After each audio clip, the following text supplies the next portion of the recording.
Hello, ladies and gentlemen. Good day and welcome to the show on this Friday, November the 18th, 2022. Thank you for tuning in. I'm glad to have you guys here.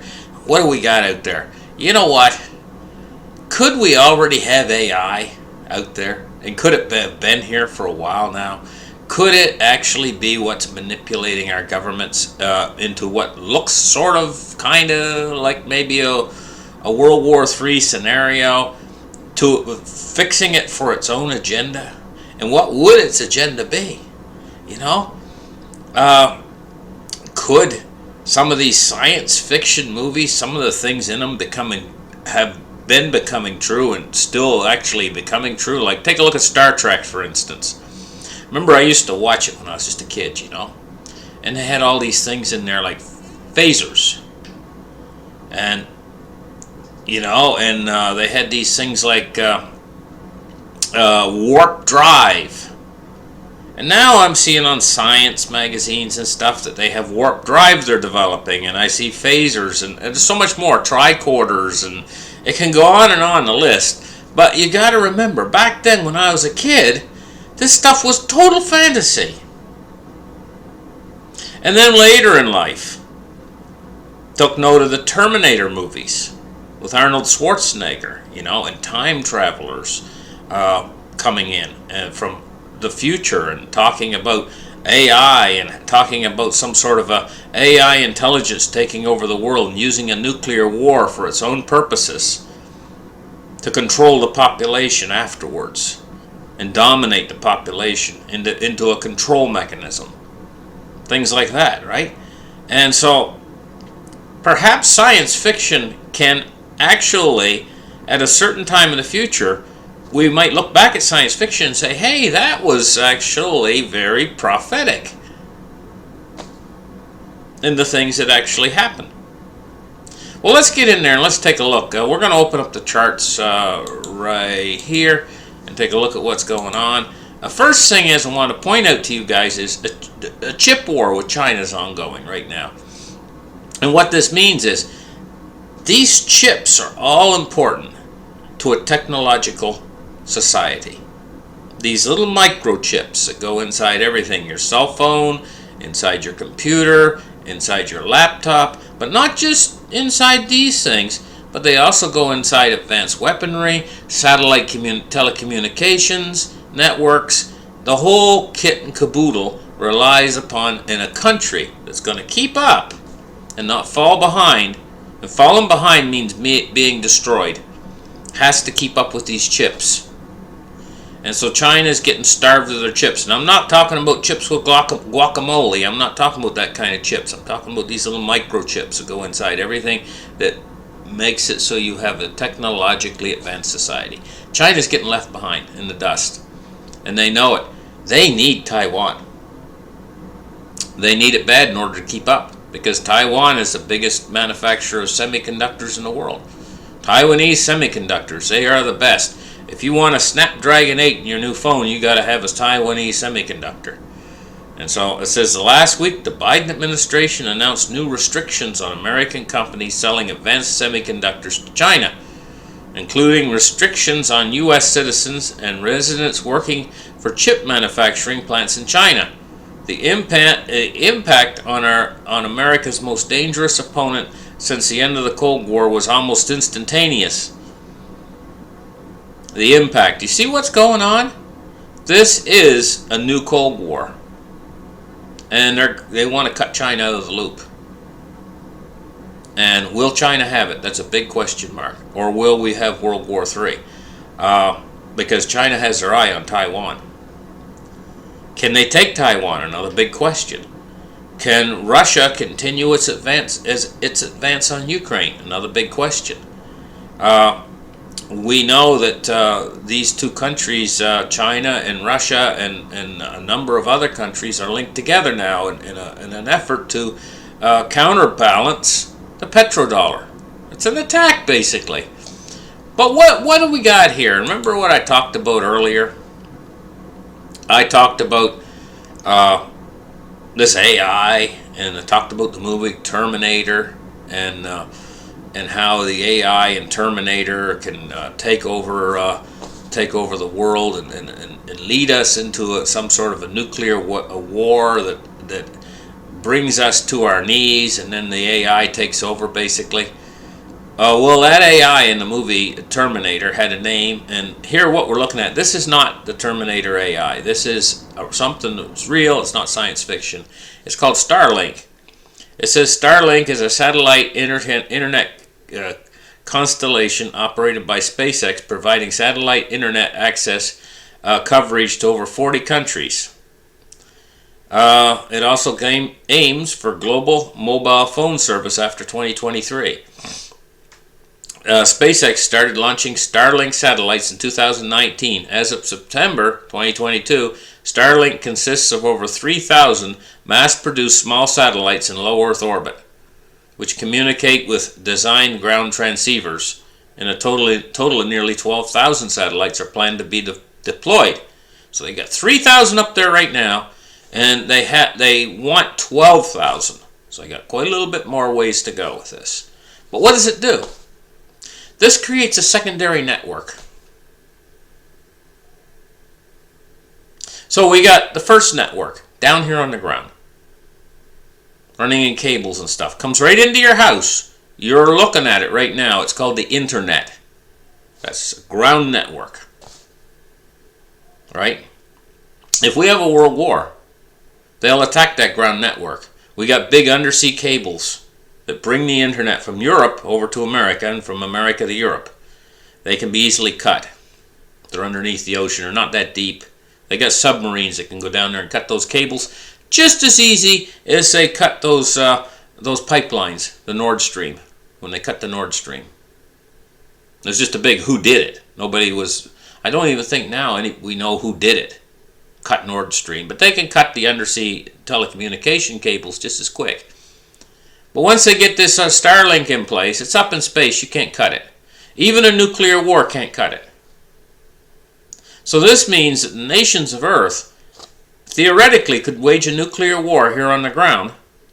They could be in positions where they can't be touched. And they could operate this theater of control from a secondary position. And still have news and internet and everything else. And you won't have it because you're on this network that's down here. That'll be blown to bits. Your network. So what'll happen to you? You wake up one morning and you just don't know what in the hell's going on. Because the power's out. Because you got no internet any longer. And because the power's out, soon the gas pumps are going to be empty.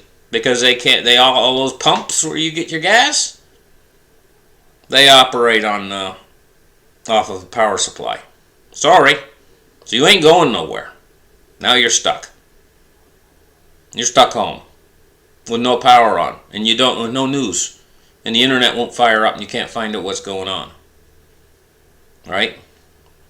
Now, if you could link into Starlink, maybe you'd know what's going on, but they'll probably find some way of making it so you're not going to be able to link into Starlink. I'm thinking to myself, hey, you know what? That's going to be for them. Down here is going to be for us.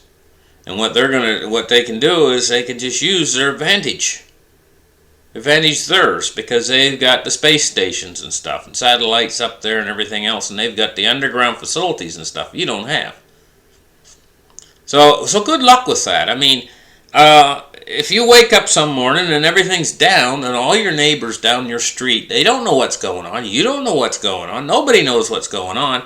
And you're just basically going to be sitting in a very quiet world with very little light pollution.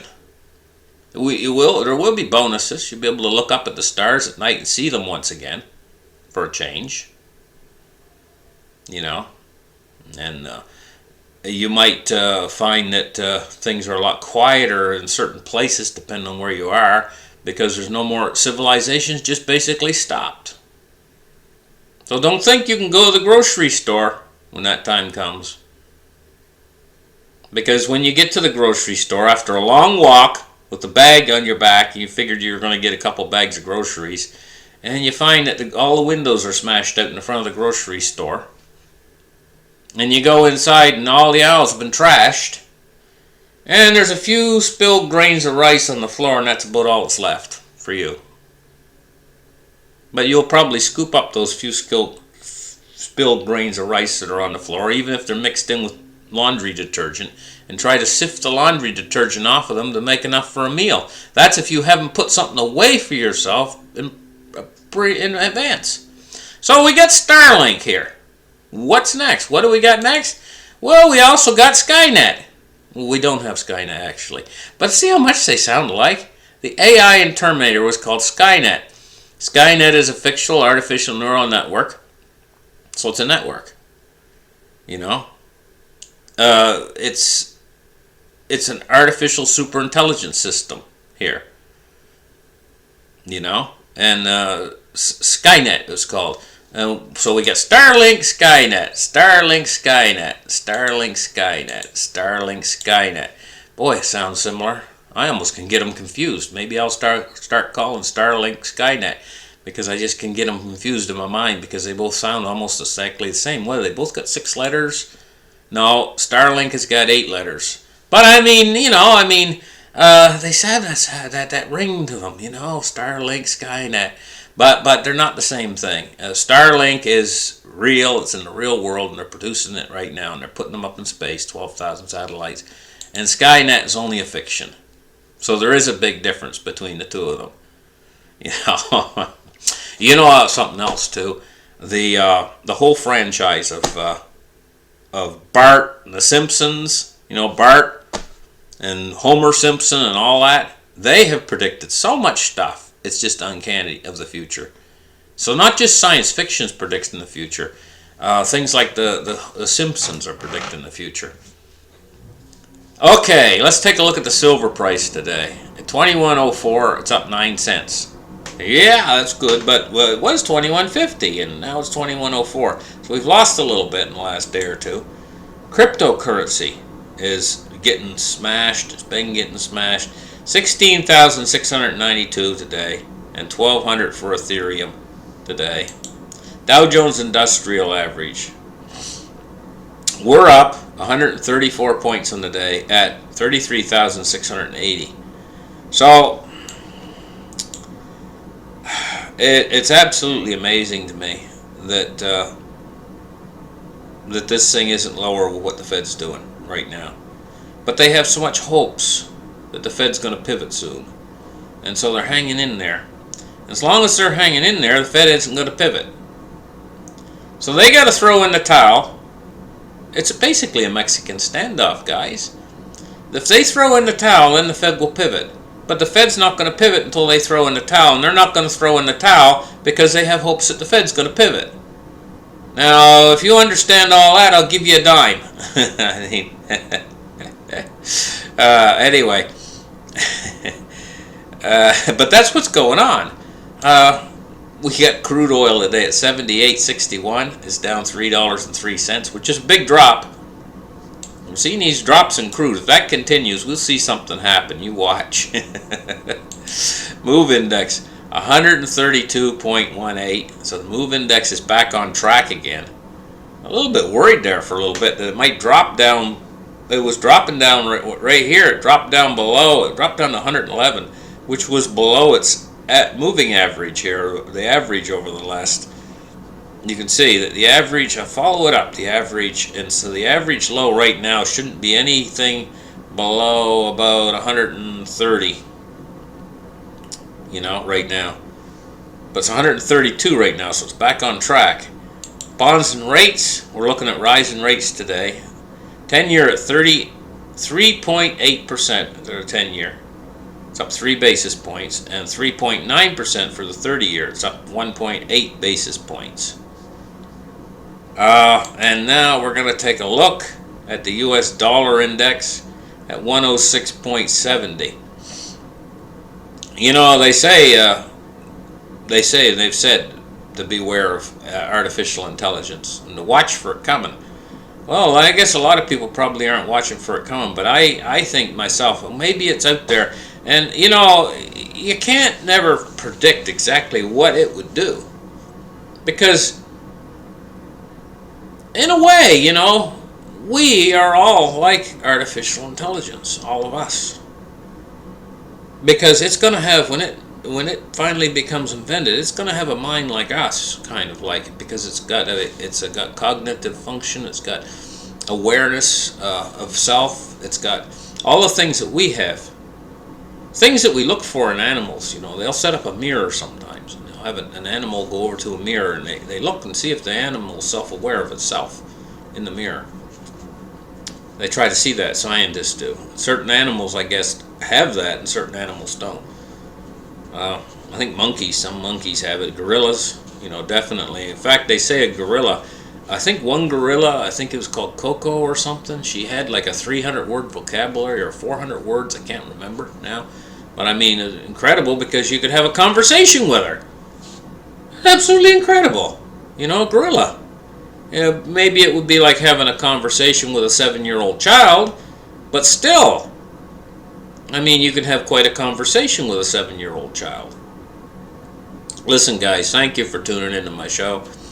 Like and subscribe. Get your Skynet now before everybody else does. And we'll catch you guys in the next show. Bye-bye.